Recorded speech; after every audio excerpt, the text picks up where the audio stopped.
Hey, what's up, everybody? I'm Matt, the vocals of Cryptopsy, and you're listening to my podcast, Vox and Hops, where I normally sit down with fellow metal musicians and talk about their lives, music, and craft beer. But Tuesdays, I drop my Vox and Hops Brewer Talks, and today I am sitting down with another fantastic local Quebecois brewer who brews amazing beers from an amazing brewery. I had this chat when I was at Festival Bières et de Saveurs de Chambly in Chambly, Quebec a few weeks ago. It is really one of the best craft beer fests I've ever been to. If you like craft beer, you should absolutely try to get there at one point in your life. It is a great experience. Today on Vox and Hops Brewer Talks, I am with Etienne Turcotte from Microbrasserie Vox Populi and Microbrasserie Pixel. I warn you, what you are about to hear is very disturbing indeed. Hey, what's up, everyone? Today I'm with Etienne Turcotte from Microbrasserie Vox Populi, and we are at Bières et Saveurs in Chambly. I'm super stoked to be with you. I have to say that you're a part of my problem. Yeah, you're a little bit in charge of, responsible for my addiction. That Double Fruit Punch. I would say my daughter is now 3, so 3 summers ago is when it came out, right? Yeah, exactly. It's been 3 years and now. I've been following you guys. Yeah, great. And it was almost, I'd say it's almost like the precursor to the Montreal Scenes Hazy IPA. Yeah, it was a bit before that, it started at that point, yeah. So, but the Double Fruit Punch wasn't like the AZ IPAs that you see now. No, but exactly it sort of had that little bit of a palate to it. Yeah, kind of, yeah. What would be the first brewing experience that got you into brewing? Why do you brew beer? I guess I was maybe a drinker before brewing beer, so I was interested in flavor and just drinking good beers. I think it started when I got lent a brewery kit. So one of your friends lent you a brewery kit. Yeah, my brother actually. Okay. I told myself, why not try and brew beers, brew any beer, And at that point, it was just out of curiosity. It wasn't like. I wasn't telling myself I'm going to open something, brewery someday. But I guess I got hooked, from the first batch that I brewed. Was it a success? Well, no, because it was from a starting kit. Yes. So it was like malt in a can, and it was okay, but it wasn't great beer. It was just cheap beer. So you didn't have to buy beer. Yeah. Exactly. the first 2 beers that I brew.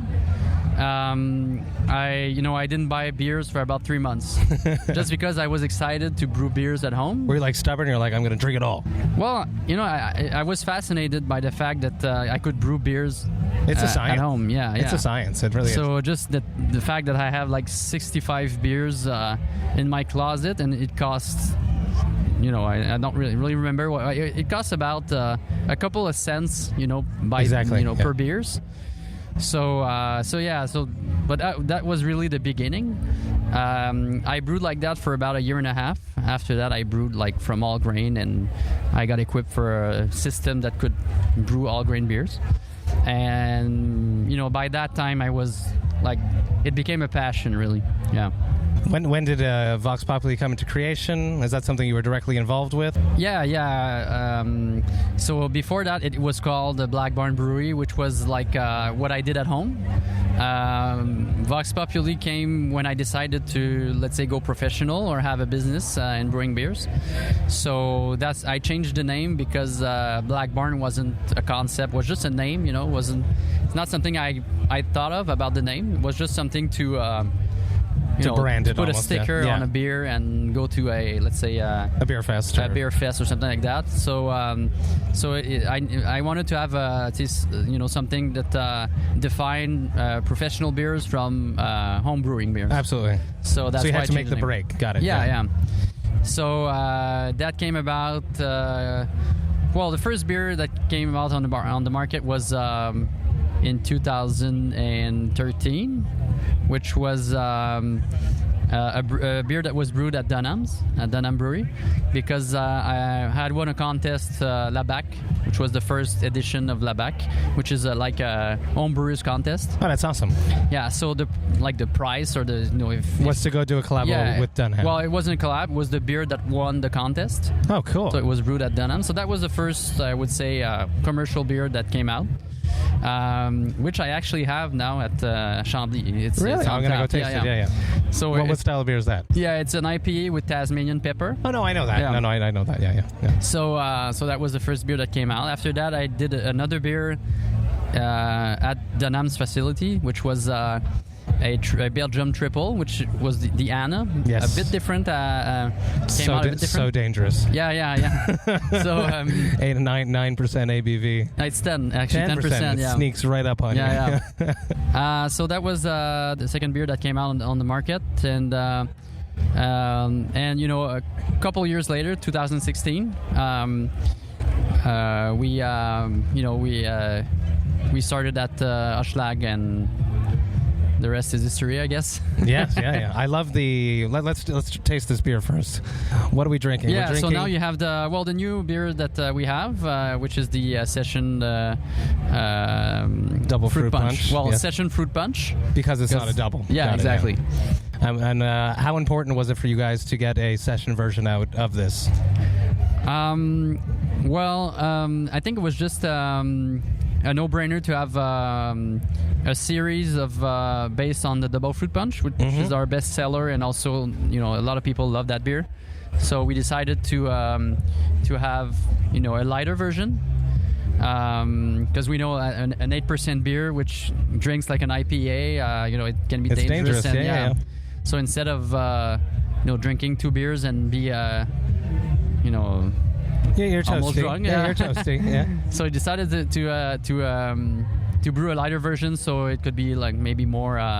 It's an everyday beer. Yeah. I sent a picture to my friend who's having his birthday, to Vox&Hops alumni, the very first Vox&Hops guest, Danny Marino of The Agonist. He's having his birthday party today, and I sent him a picture because they're playing baseball right now. And I said, "Here it is. This is your baseball. You must be thirsty. It's your baseball beer. This is what you guys should be drinking." So let's see what the sucker got. It smells dank. It's very smooth. It's very nice. It's still fruity. Still got the juice. Yeah, I really enjoy it. Yeah. It's you can really taste the Double Fruit Punch in it, but it's, of course, it's not I do see. as tasteful. It's like smoother, a little bit lighter. Yeah, and it's actually not possible to have exactly the same taste because the alcohol's not there. Yeah, exactly. And, alcohol brings the bite flavor. is missing. Yeah. But I think it's a it represents well the Double Fruit Punch, but in a lighter version. Did you intend to release it earlier in the summer? No, because the idea came actually in the middle of the summer. Okay. So because we had our session IPA, which is Aloha, which is like a session IPA with the coconut. Yeah, it's delicious. So we had that one. But there's lactose in that too, I think. No lactose in that. Oh, awesome. Yeah. So we had that one during the summer and also spring. So we didn't want to have 2 sessions at the same time. Yeah. So we decided to just bring it out later, and I think it was also a good thing to have something new at Chambly. Absolutely. Each year we have something new. So if it wasn't for that, we wouldn't have. I think you premiered your stout here too. I want to say 2 years ago. 2 years ago was the stout. Last year was the Pilsner. Yes. So now it's the session. Which is great. Because I tour Europe a lot. Oh yeah. And when I'm on tour in Europe, they give me like crates and crates of beer. Yeah. And they're all Pilsners. So by the end of the tour, I'm just fed up of Pilsners. But when I'm missing a Pilsner, I go pick up that Czech Pilsner, and it's very similar. Yeah. I don't know what steps you guys took to get it just to be so on point. I start to answer that. I mean, it's right not ingredients. it's not brewed exactly like they brew it. Over there, usually a good Pilsner, they do a decoction, which is a process in brewing. And we don't do that because it's not really something that I tried something else, and I was actually very surprised by how good it was. I was expecting something I enjoy, but not at this point. So it's really great. Yeah. I really enjoyed that Pilsner. One of the first craft beer breweries from Quebec that really got me into it was Le Castor. Yep. The Yakima IPA really just got me addicted to craft beer. They've been trying to put out this New England IPA. Yep. And they announced they were going to distribute this new batch, and then they pulled it the next day. Yeah. Because they weren't happy with the product. Is that something that you would do? Something you have done? Yeah, we've done this in the past more than once actually, because there was some oxidation problems at the facility, and actually didn't sell the batch because of that. Just scrap the whole thing. And it happened, like I said, it happened more than once. And another time was another problem, and of course you can't sell something that you're not happy with, especially if it's not just you can be, sometimes you say, well, this can improve. You can sell it nonetheless because it's a good beer. You can improve it, and it can still be a good beer. But if it's tainted, but if there's something wrong with the product, that's when you need to either take them out from the stores or don't sell it. So exactly. It's I think they did the right thing when. I agree. It's very commendable, and it's like a band putting out. If you're not happy with your album, it's best just to scrap it. Same thing. And move on. Yeah. How frustrating is it to brew at a schlag? Because I've heard of when you brew in someone else's house, you can't actually do anything. Well, it's I would say it's because I'm not the one that brews the beer. Exactly, that's what I mean. Yeah, so it's a contract brewer. It has, sometimes it can be difficult, but they're usually doing a great job. No faults to us. So, they put out great products. Yeah, exactly. So there's a lot of breweries. I'm just wondering, you have so much passion. This is your baby. Yeah, it's like, and you have to just give it off to someone else and trust that they're going to do it right. Yeah, it's that's the most difficult part, I would say. But you just need to trust what's in place, and if something is not if something's not done right, well, you just correct it, then it should next time should be okay. So it has some difficulties in that aspect, but like I said, it's a company that just got bigger over time. It's huge. And really fast. It's like at the beginning was a small brewery that became huge, I would say. It's they keep putting out solid products there. Yeah. Are you affiliated with the Pixel beer? Yeah, that's me, and that's you as well. Yeah. I really like it very much. Yeah. So it's brewed at Hochelag as well. So it's kind of a side project. Yeah. How close is that to Vox Populi? Is it underneath the Vox Populi umbrella, or is it a separate product? No, it's separate business. Yeah, it's a separate business because. Let's talk about that because it's excellent. Yeah, Vox Populi is now part of the group, which is the Glutenberg. That's group. correct. Yeah. So and I would say I'm kind of in charge of Vox Populi in terms of beers and whatever. And Pixel is like my brand. Okay, I would cool. say, yeah. So it's not the same product, but it comes from me. Yeah. So it's just I'm not going to brew exactly the same thing as I do in. I like it. I know. It's not the same thing. I tried two of them. I tried the peach IPA. Yeah, and the ping pong and ping peach. pong. Safe peach and ping pong IPA. Yeah. I've been buying ping pong a lot. Yeah. This one, well, it's kind of our flagship. And there's going to be new products in the coming weeks and months. Well, what's next for the Quebec beer market? What do you think is going to be the next big thing? The next big thing, I would say, I think we haven't seen the end of juicy IPAs or cloudy IPAs. I think it's. I don't really see the end of it right now. We're just finally catching up. Yeah, I think so. With Vermont and what's going to happen is I think there's just going to be more players at this game. So and it's going to be harder for everyone to stand out. So so that's what I see I would say in at least the next year, because it changes so fast. It's hard to know exactly in 5 years. I really don't know what's going to happen because it changes so fast. So, but I would say in the next year there's going to be more good IPAs on the market. Production and delivery is always something to think about. I mean, in terms of even if you have a good IPA, it needs to be distributed quickly, coldly. Quickly. Yeah. So that's Is that a time you get frustrated? You go to a store and you see your beer sitting on a shelf and not in a fridge? Every time I go to a store, which I do pretty often, and to a lot of stores, I always check the date, see if it's old. Usually it's not, so that's okay.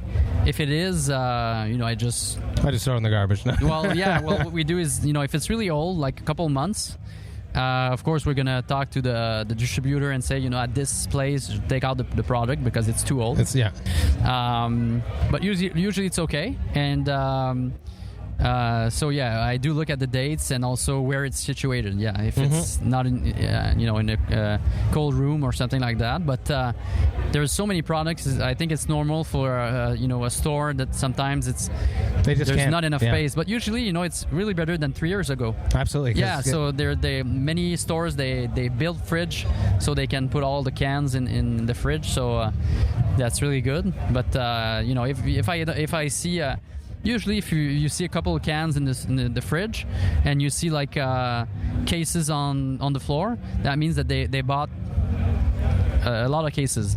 Yeah, exactly. So that's good. I mean, that's because that means it's gonna go. Yeah. So that's I think it's understandable.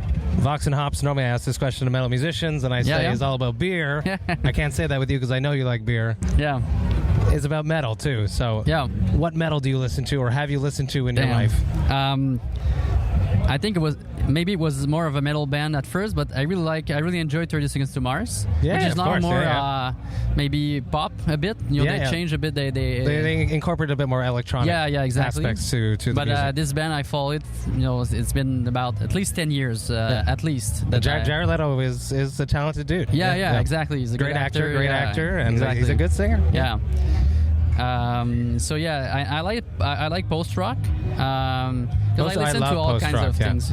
Like who's your top post rock band? I would say when I brew, I always listen to If These Trees Could Talk. Dude, are you really? Yeah, always. Dude, Red Forest, love that shit. Yeah, Red Forest, love that shit. Well, I have 3 albums. Yeah, and Red Forest. Red Forest is my top. I listen to when I brew. That's my top album when I brew. That's so cool.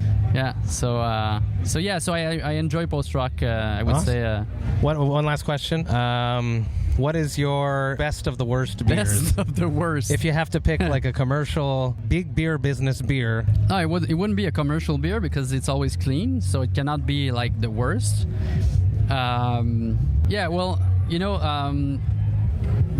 I'm not gonna point out a brewery or beers that I really didn't enjoy, but what I would say is the style that I enjoyed the least is a Scottish ale, which is really So you're never gonna make one? Probably not. Okay. Because it has nothing that I really enjoy. It's not there's not a lot of flavor. It's just a light caramel. It's light in alcohol. I prefer boozy beers. In the good term, I mean, I like beers that I prefer to drink less, but stronger beers. So Scottish ale is just there's no hops, there's no like I said, just a light caramel. It's not really, there's no drinkability really. Maybe there is a bit, but it's just really not my style. So I would say this is the style that you avoid. I would never order. I tasted a lot of them, but it's been a while since I had the Scottish ale. That blew your mind. Yeah. Well, there's no Scottish ale that blew my mind, but I mean, at first when there was fewer beers, I tried everything. I went to England. I tried some of them. I went to Europe, so I tried some of those beers. But it's just a style that never, stuck up with me. So yeah. Awesome, Etienne. Thank you so much for coming. Sure. Vox and Hops. My pleasure. Vox and Hops Brewer Talks. My new segment. Thank you so much. Cheers, brother. Cheers.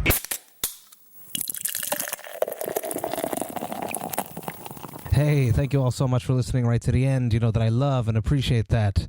I really am truly a fan of everything that Etienne does. I was super stoked to talk with him. I've been saying it as I've been releasing these Vox and Hops Brewer Talks. These people are like rock stars to me.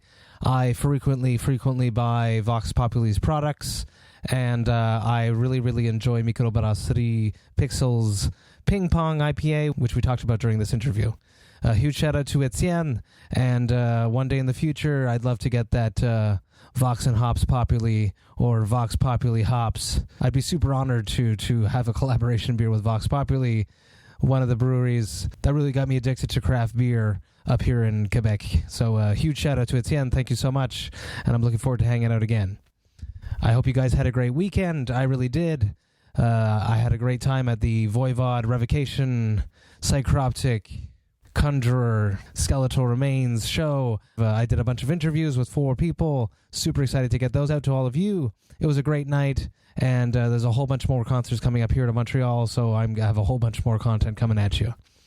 As always, I hope you have a good rest of the week, and remember to enjoy life, metal, and craft beer. Cheers, Vox and Hops heads.